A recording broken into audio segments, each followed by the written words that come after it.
cold, Mm-hmm. then that can, if there's plants that are If something's susceptible to that, yeah, right. If something's come up, or if you've maybe transplanted some things into a cold frame, or even, a protected structure, just with plastic on it, a little mini hoop house or something like that. And if you don't have any way to heat that, yeah, that's cold enough that even underneath that plastic, the temperatures could go down cold enough to damage some of those plants. Yeah, it's not like the underground is very warm right now yet. Anyway. No, that's right.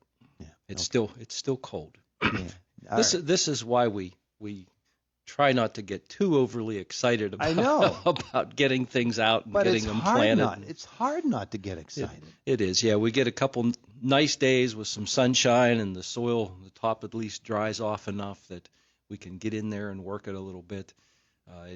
You want to plant some seeds, and so oftentimes we get those windows early, and we probably should just enjoy it, wait, because it takes both that. Even though the air temperature might be warmer, the soil might be dry enough to work it a little bit. And it's okay when it is to start preparing things.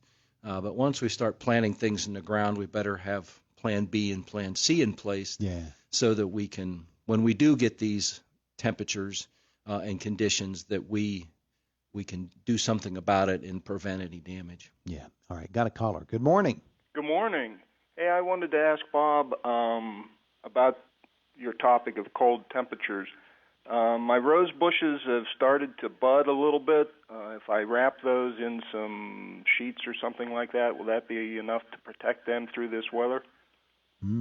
Good question. Yeah, even though they might be fine, as far as wrapping goes, those sheets aren't going to provide a lot of temperature control in there. It usually helps if we can keep distance between, put some stakes in the ground or something that we can make a cover, but not have that cover touching the buds or touching the plant. Okay. Because oftentimes that surface will still be cold. And it's really trying to trap warmer air inside, whatever that is, whether it's a sheet or a blanket or plastic, trying to gain some heat, even heat that comes off the ground. Even though the ground may be cold, it may not be frozen. So just that little bit of heat that's given off can oftentimes be enough to protect that plant. So make a tent for it. Yeah. Oh, okay. So tenting it is better. Okay, thanks a lot. All righty, thank you. Bye. And oftentimes those buds still aren't out, they're not open, so they're still protected. So a lot of times if that temperature goes down, we're not going to be real warm today, mid-40s. Yeah. It's not going to be real warm tomorrow. So that we're not having that really wild temperature extreme where it jumps up to 80 degrees and then we're down in the 20s or teens within 24 hours. That really can mess up plants, and you can get bud damage on those. Now, there's a lot of variation in rose bushes, for example, where as far as hardiness goes on those plants, there's a lot of cultivars that are marginally hardy for here.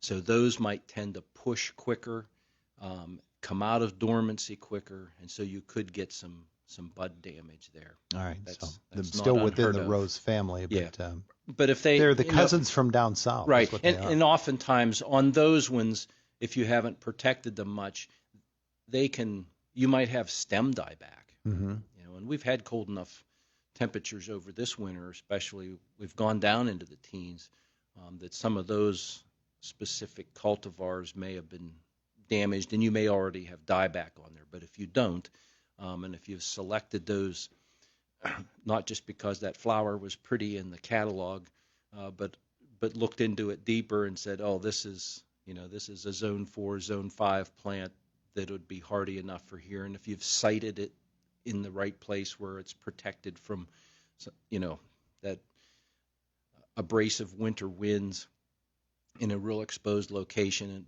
and you've put them in areas of your yard where that are a little more protected, then that can go a long way to letting those plants have a nice long life. Mm-hmm. All right. Bob Pollock with us today, 479-1160, 349-9227. That's 349-WCCS. If you have a question for Bob. Transplanting indoor plants, outdoor shrubs, any of those things right now. Somebody asked me this week. No, they didn't ask me. I read about it. And it was the idea of how big of a hole you need to make for your basic plant that comes in, say, an 8 or 10-inch pot. Pick a shrub, for example. You're wanting to put in a shrub. How big a hole do I have to make in relation to the size of the ball that I have there? Right. Well, let's just say about a quarter to a third bigger than the measurements of the plant you're trying to plant. You want to have enough room that you can stick that whole plant in the ground and still have room around it in order to firm up the soil in that hole. We don't want to shove it down in a make that hole just big enough like it was going to be in that pot. Give yourself a little bit of extra room, work up that soil a little bit so that it can be loosened up, and then you need to firm it up again. We just want to make sure that there's soil all around that plant and no air pockets in there. Sometimes when we transplant, dig up some perennials or shrubs and transplant them, sometimes we can have a little bit of an odd-sized ball that comes up because the root system, it wasn't in a pot. So it can go in different directions, and you might have some bigger roots there and littler roots, depending on the age of the plant and how long it's been where it was. So you can get into some little bit of challenges for transplanting some of that. And equipment-wise, if you're just doing it with a shovel, if you have a nice flat shovel, a tree spade that has it's longer and narrower, flatter surface, so that you can get in underneath it and get a better, more even ball size on there. The more consistent you can get that, the easier it is then to lift it up, dig the other hole, put it in there, and make sure that we can get soil underneath it and get that firmed up. When something's coming out of a pot, there's the chance that it's been in there a while. Yes. And when you pull it out of the pot, you've got this big, hard dirt surface, a dirt ball, maybe the shape of the pot that you just took it out of. Frequently, you're going to find the roots that are spun around the outside of it because they had nowhere to go. They've been in the pot for a while. Yep. What do we do with those things? Do we loosen that soil up, number one? And number two, do we try to trim off that stuff that's been growing around in a circle? And actually, sometimes you don't have to trim it off, although you can. Looking at that plant and how long it's been in that pot, the more roots that are there growing in a circle, if you just stick that in the ground, those roots will amazingly continue to grow in a circle. They're not going to decide to spread out now. You'd think they'd make a left turn or a right turn or something, but oftentimes, a few of them will, but they just keep growing in a circle. And then 5 or 10 years later, that plant might die. And then when you excavate it, if you take the time to do that, excavate it and look at the root system, it still might be very similar to the way it was when you planted it. Unfortunately. So we need to take those plants. You can actually take a saw. You can take the spade. The bigger the roots are, the more likely you're going to need to saw, but you can saw right through that. Those roots on the outer part of that go in at least an inch, maybe 2 inches, because we want to make sure that we get all those circling roots cut. And you can do that northeast, southwest, make 4 cuts around there. And then where those cuts are, then those roots will branch out. Sometimes if there's not too many roots there, you can actually kind of tease them out. So you'll break that ball up a little bit, tease those roots out so that they can more fan out. And if you can do that, that also works because then that'll start to get them growing out away from that root ball. Okay.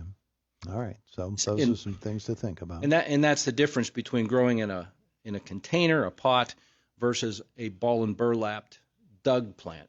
So a plant that was in the nursery growing in the soil in the field, they have to go in and they cut it, right? They've got tree spades, and they'll go in and they'll literally sever those roots anyways, and then they'll put the burlap ball around it. So we kind of have to. So that's already been done for us with that B&B plant. The container plant, we may have to do that ourselves to make sure that we have it properly taken care of. He is Bob Pollock. Thanks so much. Appreciate it. You're welcome. It is the voice of Indiana County, WCCS, 101.1 FM and AM 1160. Fox News is up next at